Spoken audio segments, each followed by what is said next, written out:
Mr. Chris Frostad. How are you, sir? Still good, Mr. Matt Gordon, yes. Still good. Take two. I was fluffing my lines earlier. That's good. Lovely autumn day over here. A nice way to finish it on a Sunday evening talking to you. We've all been out raking leaves this weekend. Yeah. Raking leaves. You should get one of those sit-ons. They're great fun. I think I must have done about 20 miles. Oh my God. And I know. Right, but we're going to talk about more important things, which is obviously state of the nation when it comes to uranium and nuclear. Russians this week have put some restrictions in place, temporary restrictions they call it, to the US for enriched uranium. I think that's set the cat amongst the pigeon. High hopes all around. What do you think? Well, I mean, again, we've said this before. It's surprising that it took them so long to start closing things off in the other direction. Who's to say what politics are behind all of this? I mean, maybe they've put up a little wall that Mr. Trump can knock down very quickly, and everybody looks good again. But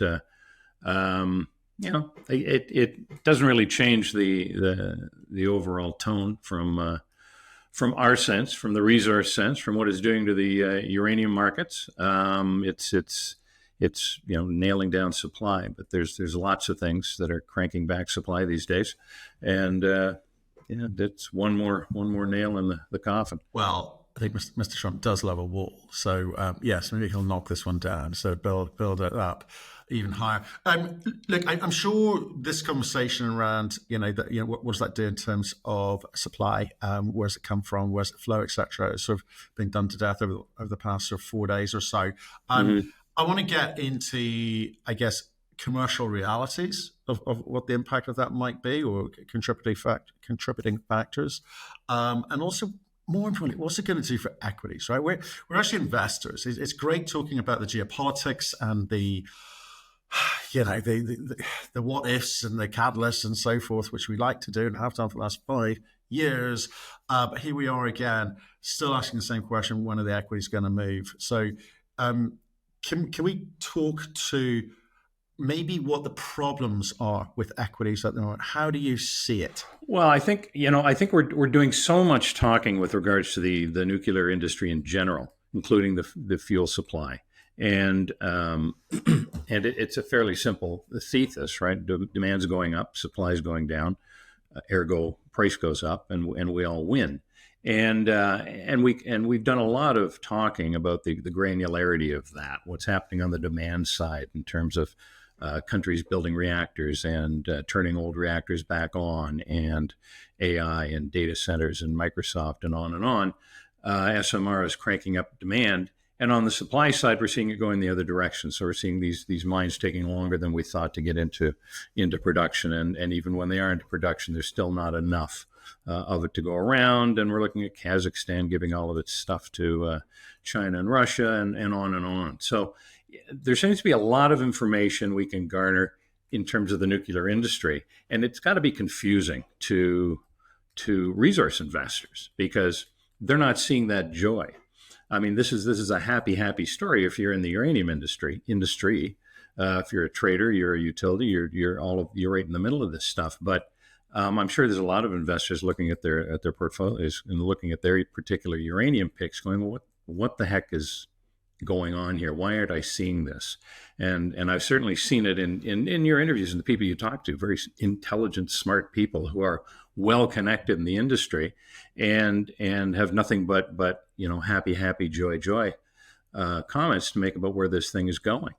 And then when it comes to the question of, okay, so how is this going to work for the uranium investor, for the resource investors? And the answer starts to get really, really vague at that point. It's, well, the money's going to trickle down. It's going to come down from the producers to the developers to the explorers, or, when the tide goes up, all boats will rise, et cetera. And that's not happening. There is a complete disconnect between the resource investors or the resource equities and what's going on in the nuclear space. And it doesn't make a lot of sense to a lot of people, for sure. It may sound like I think we're all kind of pro uranium or pro nuclear, and the thesis is good. It holds strong. But I think what we're saying is that the equities themselves, the junior companies, have got a job to do. It's beholden on them to demonstrate a few things. If you're an explorer, you need to show that you can make a discovery, right? That's number one task for you. That discovery has some value. Just existing is not enough. And I think the retail market is smart enough to figure that out. Well, Right? that's the thing. I mean, if you really look at what the equities have been doing, you can see that the market is only rewarding and only getting behind proven scenarios, right? You got to prove yourself. So, if you're going to look at if you look at the price of uranium going up, who's following suit with that? Well, of course, the producers are. Cameco's are. The Sputs are. Why? Because demand's up, supply's down, and they've got supply. They're producing uranium. So yes, they're getting all the joy of the commodity rise. But when you look at the developers per se, it doesn't make a lot of sense to a lot of people because I think the only real outlier in terms of the developers is probably NexGen, who has been acting and duck marching along in tandem with the producers. And of course, that's because they've got one of the biggest deposits on the planet. There's in one of the happiest jurisdictions in the world, and there's no way that thing isn't going to be put into production at some point in time. So they're and they're marching along. They're supposed to start construction next year, so they're getting treated by the markets as a producer. But the rest of the developers, if you look at it, we've talked about this before. None of them have actually mined and produced uranium before. This is all a first time go for them, and I think the market's recognizing that. I need to see that you can do this. Because in the last, I've said this before, 2 years, I think the share price on average of the developers is up about 10%. I'm doing better in GICs. So from an investor standpoint, it's confusing. It's where's, why isn't this going up? And then if you look at the explorers, you're looking at a whole other game completely in terms of how the market perceives it. I'm loving that. NexGen in a happy jurisdiction. we need an Athabasca song, folks. Anyone out there? Well, we have a few. Send it in. We have a few. Okay, glad to hear it. Right, but back to the serious bit. Okay, let's come back down to explorers. We'll work our way through up to producers. Okay, and, Sure. and I think the point is made. And I think it's probably true of whatever metal. The nearer you are to revenue, the more you will get rewarded. Okay, and that's where NexGen is. They can be, if they are getting production soon, they're getting rewarded. Down at the bottom end, though, you've got to make a discovery. If you're an explorer, you've got to make a discovery. To make a discovery, you need what? Cashola. Correctamundo. and that's the challenge. And I've pointed this out. The market is willing to reward explorers, but only when they prove themselves. And the problem is you're proving yourself at the end of a process, at the end of a very expensive process, because they're not willing to reward anything that isn't necessarily there yet, which means you have to have poked a drill through it a few times, and even then they're somewhat skeptical. A couple examples. Go back. Baseload 4 years ago made their discovery and started demonstrating and showing how they were putting together a deposit. And but it's been 4 years, and the market's taken all that back. And in fact, what the market hasn't done is given them credit for the fact that they actually found something in a place where most people find zero. F3's got the same problem going on right now. 2 years ago, they great grades, great widths. The market rewarded them, but it's 2 years on, and the market's taken most of that back. And now we're looking at Canalaska as well. They made a great discovery a year ago, and they're maintaining it. They're doing that, but they're the sole funder of that particular project, and it's expensive to move along. And so, what's happening with all of these companies? We have to go out and continue to raise money. We continue to dilute ourselves. The sheer price of uranium does not make us any more buoyant than the next guy, and things drift down, and it confuses investors as to why is this thing going down? Well, because we were counting on commodity prices to counteract the dilution effect of our share price, and that in fact isn't happening. It will only happen when you actually have proven that you're staring down the barrel of something for real, and that's a challenge, as I said, because that's at the end of having spent countless dollars and time, making that first discovery. Yeah, and the thing I want to kind of I want to hit upon a few things during this call, make kind of people think twice about how and where they deploy their capital, right? So, because I think a lot of the kind of billionaire boys and girls that I've interviewed and listened to, admit that luck and timing played a big part of that their success, and that's something that's not in their control, right? You No. get lucky because you get lucky, and as Napoleon said, he'd rather be a lucky general, than on his side. I think with the juniors, when they've made, if they are lucky enough to make a discovery, there's great expectations, and you kind of get that reward. You get that upside in the share price. You get that upside in the fact that you can probably go raise cheaper capital as a result. But then you got to do it again, and you got to change that from being seen as either a systematic approach from some intelligent people, or a bit of luck, or all of the above, and make another one pretty darn quick, or all of that value is going to fall away, as you just said. And I think there's a lot of companies that fall into the we can't find any category yet, because we can't access capital. And if we can access capital, we just need some time to be able to do that. And if we need that time, is it going to be the right time in the market and the cycle for them? Like I say, it's tough. It's really, really, really tough here.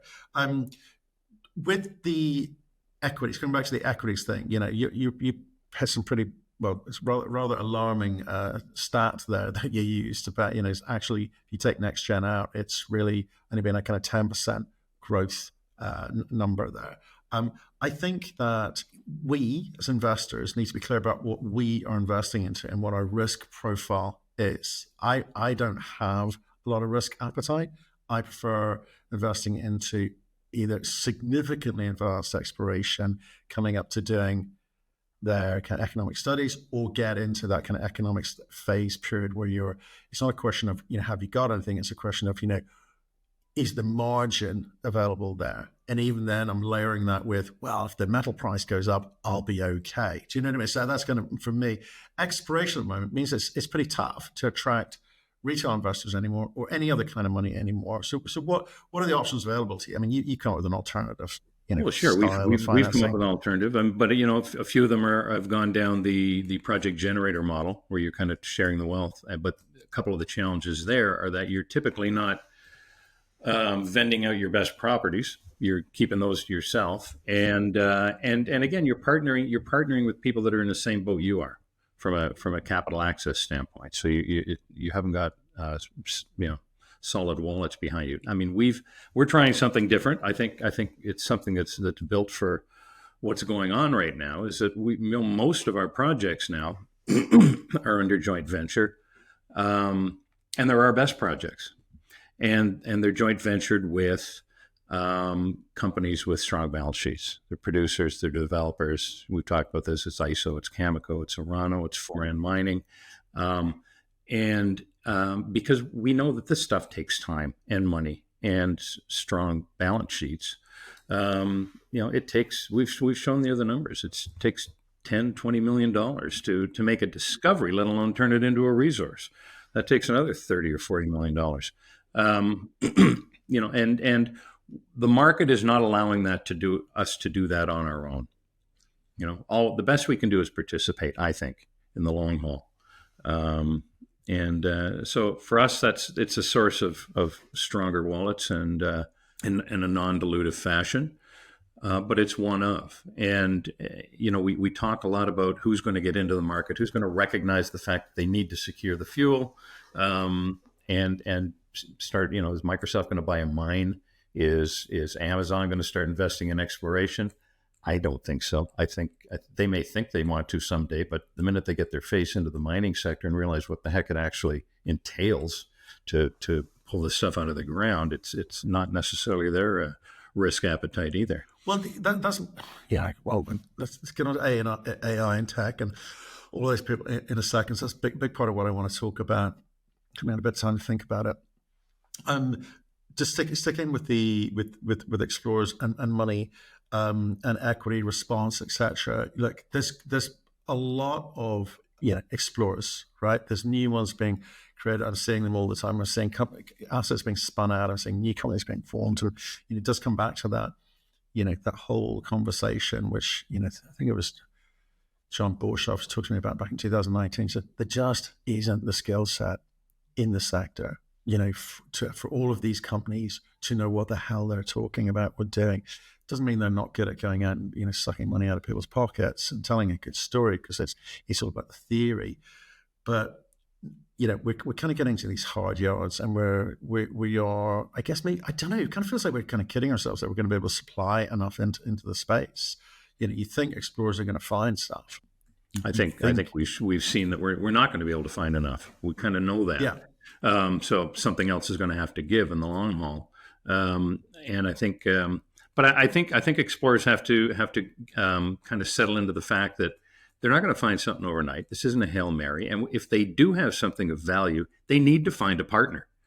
Like, quit trying to be greedy and hold on to the whole damn thing. You need you need some adults at the table. Like, who have got that expertise, who have done this stuff, and who can look at a project and say, yes, that's worth. Because these companies now, the Oranos, the Camecos of the world, they need to know. They're getting a lot of pressure to put more money into exploration, and they're only going to explore. They're only going to put money into things that they think have value, and that can provide them with something of size. So, if you think you've got something like that, you need to get in a relationship with these people sooner than later, and not be greedy about where this thing's going, because it's a lot of money, and the more you dilute your shareholders, the more, without poking a hole through something grand, you're just going to continue to disappoint your investors. Yeah. I think that's true. But as an investor, when I'm sort of looking around the kind of new field of players and wannabes, we all have hopes and dreams that these guys are able to make us some money. But I'm at that point now. It ain't Jed Clampett putting a bullet through an oil well. So it's no. Right. Okay, so exploration is tough. It's tough across all metals. We understand that. When you kind of move, up a notch into the kind of discovery phase as well, the problems doesn't go away. I don't think. No, as a matter of fact, it gets worse. I mean, first of all, you've gotten to this point, and you can look at the last 5, 6, 7 discoveries in the basin, and yes, they spent tens of millions of dollars making the discovery. But they had to go on to spend another $20, $30 million to put the resource together, because that takes a lot of drilling after the fact. And then what are you going to do with it? Because as we know, most, by and large, exploration companies don't become mining companies. That's not the skill set. That's not the organization we've put together, right? We're geophysicists and geologists and the like, and mining companies are engineers and metallurgists and chemists. So it's almost a different industry. So yeah, I think as because again, you look at all the exploration that's going on, and most of these exploration companies are in Saskatchewan, because that's where the biggest opportunities seem to be. I lost my train of thought. I know. You're saying something about, oh my God, there's so many things that we need to look at, so many moving parts and variables and so forth. I don't blame you. I'm sort of bouncing around here because my head's in a spin at the moment with regards to what's happening. We've had this pregnant pause reset of spot price. I'm told consistently that term price is the most important thing, and maybe that's popping up a little bit. And some super good news. We've got the Russians deciding to not send enriched uranium to the US. So therefore, that's good news, because it's less. The US is going to have to respond. The government's going to have to make money available. They're going to be funding everything downstream, upstream, you name it. But I think the reality is somewhat different. It kind of moves a little bit slower than that. And I don't necessarily believe that here's one for you. I asked this question consistently. I never really get an answer on it, which is around the supply, right? We're all in violent agreement that the supply is not going to be as advertised, right? Whatever companies say and think, it's not going to be that.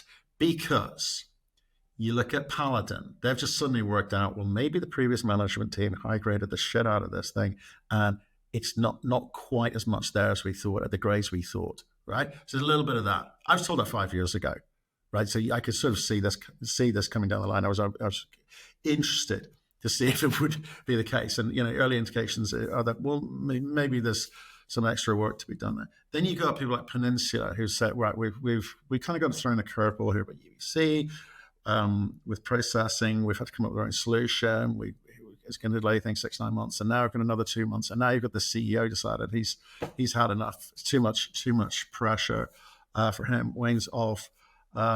Sting's technical advisor. People thinking they can do stuff versus actually doing it, two very different things. Big time delays as a result, cost implications as a result, and everyone coming up behind who think they've done it, are going to be able to do this. Maybe they'll hit the same thing. So what we've got is a tightening supply dynamic. We've got, which it's not even going to take longer to kind of get the supply. There's not going to be as much coming out when we need it, right? What do you do?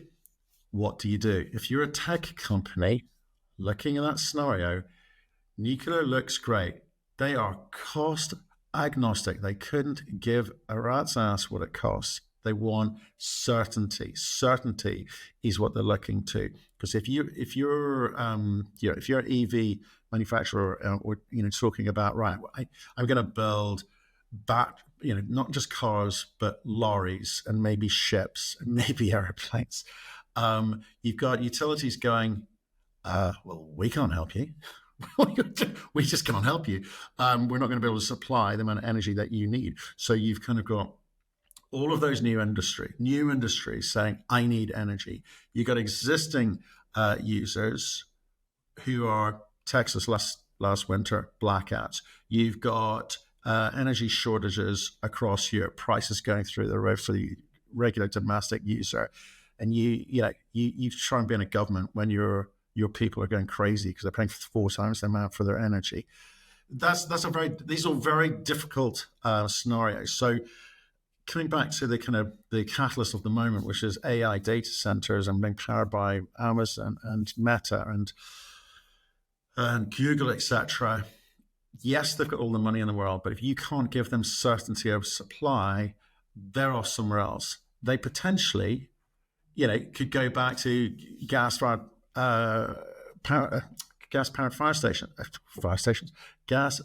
power stations, because at least that's there. So all of a sudden, your big shining white knight isn't there anymore. That was the thing that was going to change it. Not that we need it. It's great. The demand is great, but without the AI data centers. But you get my point. It's like there's only so much energy being created at the moment, so something's got to change. Is nuclear going to radically change that overnight? No, it's not, because we don't have the uranium coming through. We don't have the enrichment capabilities in the West. We do have some existing technologies, but fossil fuels are a bad thing, right? Very naughty things.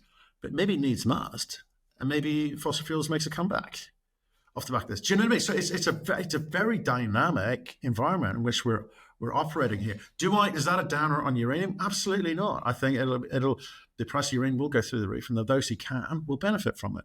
But those who can't, I don't know. How do you reward people who can't make a discovery or can't advance their project along because they can't give people the confidence enough to give them money? That's a bit of a rant, wasn't it? What was the question at the end? He's still awake. There's another thing. It's me sort of just going to your point about you lose your train of thought. I'm not surprised you lose your train of thought, because quite frankly, there's so many variables being thrown at this thing as the ultimate solution to this.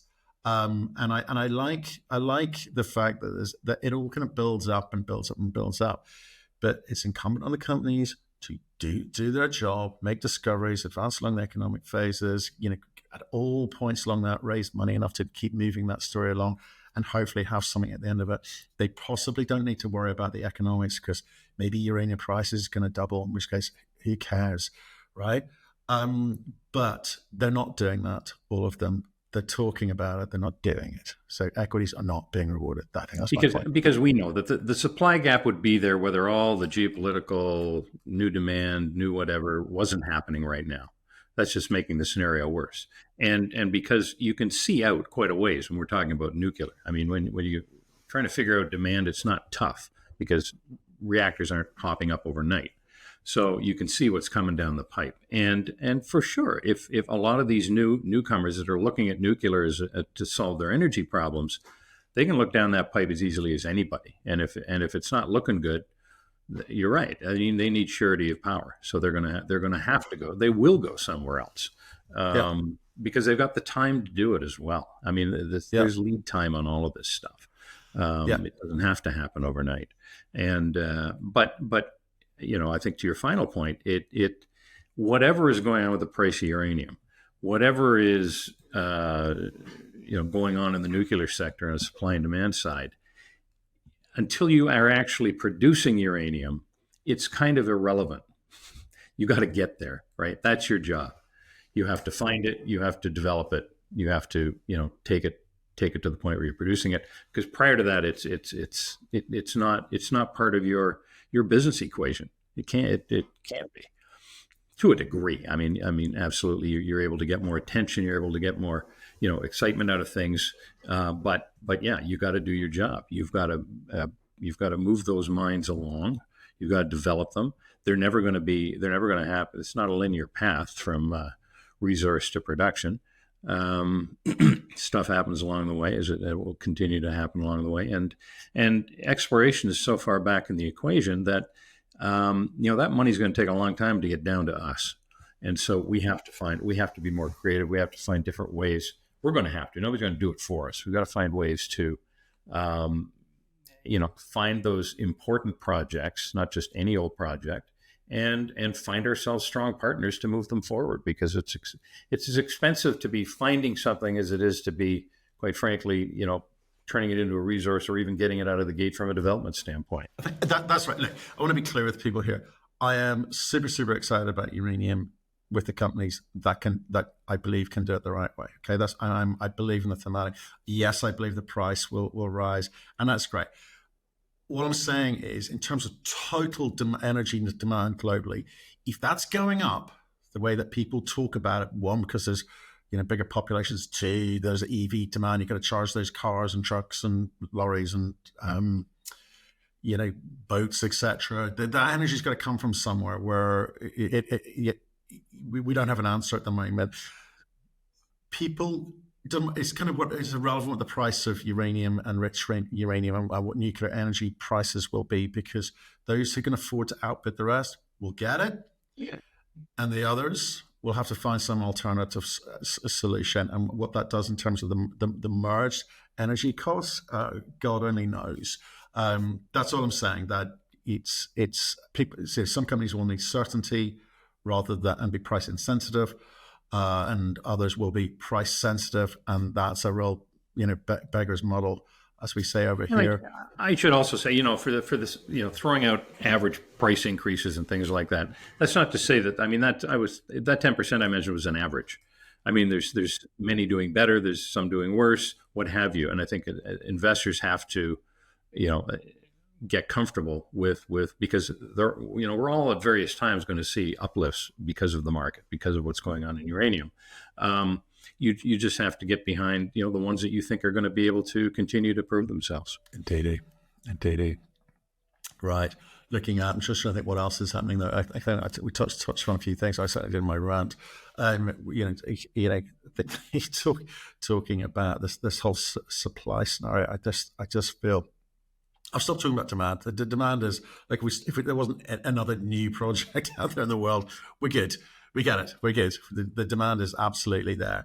What some of those groups decide to do in terms of when it comes down to it, if they can't get nuclear, what else will they be throwing their money into? We've always said we need all of the above.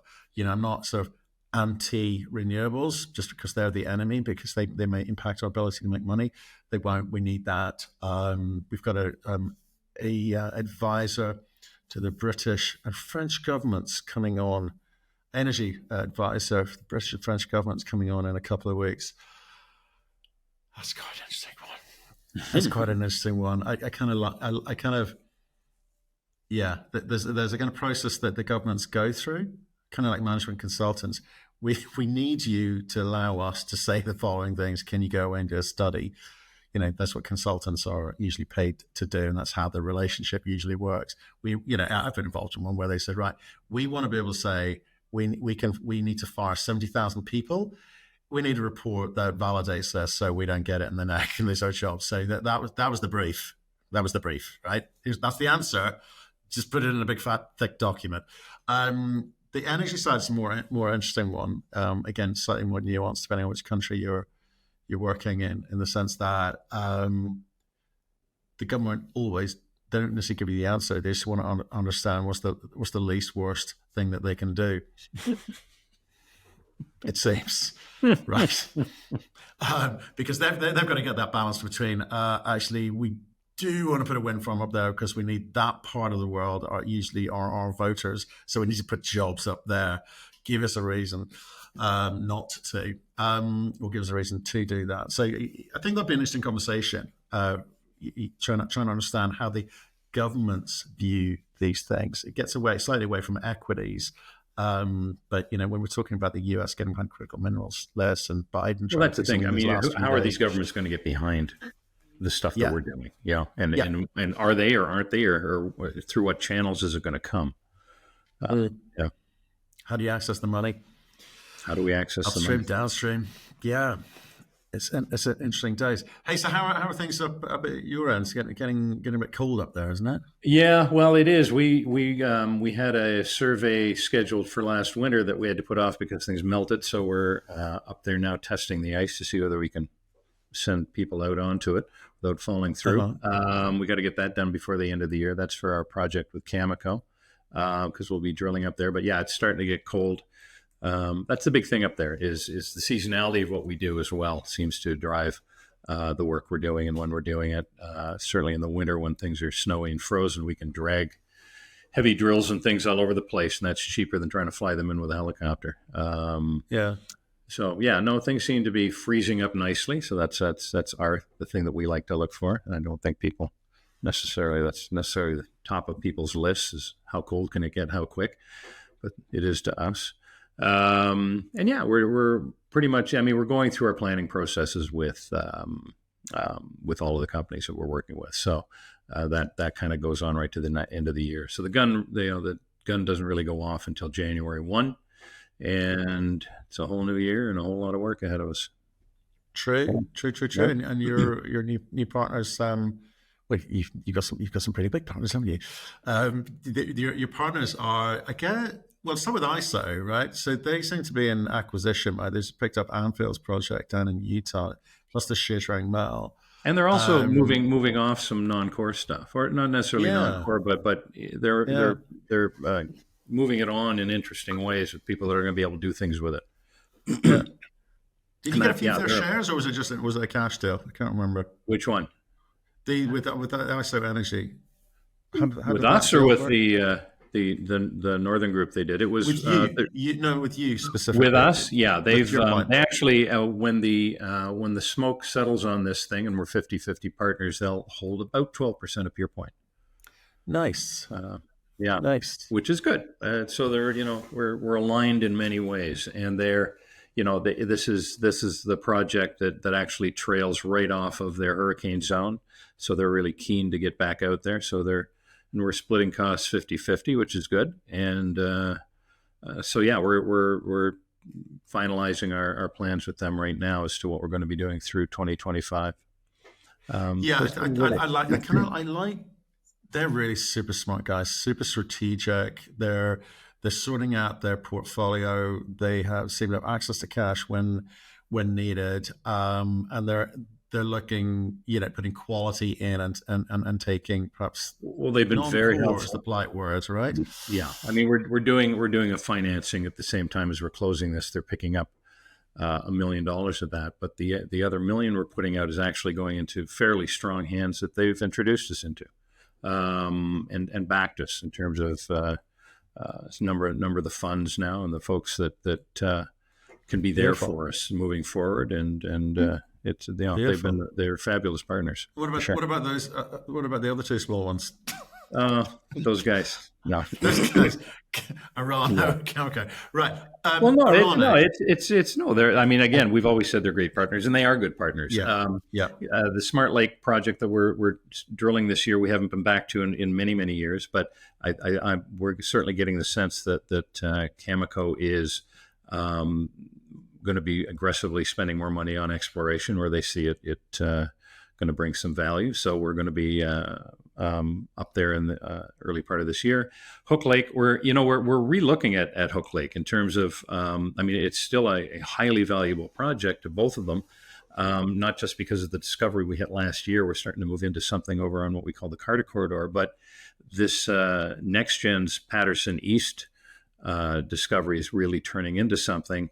And lo and behold, we're at the other end of that target conductor, just on the other side of our claim line. We've never drilled there, so we're looking at our priorities now. We've got some great prospects now that they're keenly interested in us getting to, and so that's moving along as well. I mean, there's we're generally feeling a sense of we've got to get out there and find more stuff.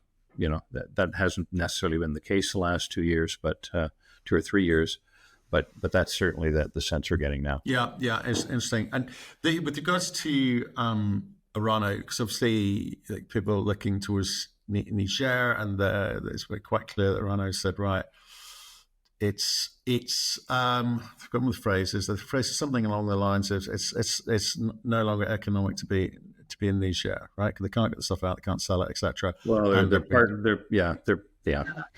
that's right. Their partners aren't ponying up their share of the costs, and even if they did, they can't get the stuff out of the country. So it's an issue. So they are looking to, because this is the thing when we've talked over the years, it's like kind of like, okay, well, what's Iran actually doing? And the answer is more or less they've kind of got a lot else on their plate right now. It's like, oh, we're going to go, like Kazatomprom is bouncing over to Mongolia and help out there. They're very much looking east towards China in terms of supply, etc. And then you've kind of got so maybe there's not too many options for Iran out that way. So maybe are they looking? Well, you've got to recognize the fact they're completely vertically integrated, right? Iran. Yeah. I mean, that whole group is. Yeah, we've written about it. Yeah, right. They've, the whole uranium thing was really a loss leader for the reactors they were selling, and on and on. So they've obviously separated again their fuel supply business from their reactor business. But on the fuel supply, I mean, they're setting up conversion and enrichment facilities. And like they're looking at the whole gamut of things, and we've been writing about it. In fact, if anyone listening to this or watching this, do go onto the cruxinvestor.com website and key in the word uranium, and you see a ton of macro articles about what is going on out there in the world and who's doing it. And we've done a lot on Orano recently as well. Cameco too. I mean, they've been Orano's been very comfortable up until recently with the amount of reserves they held globally. But I think that landscape has been shifting on them over the last year or two. So okay.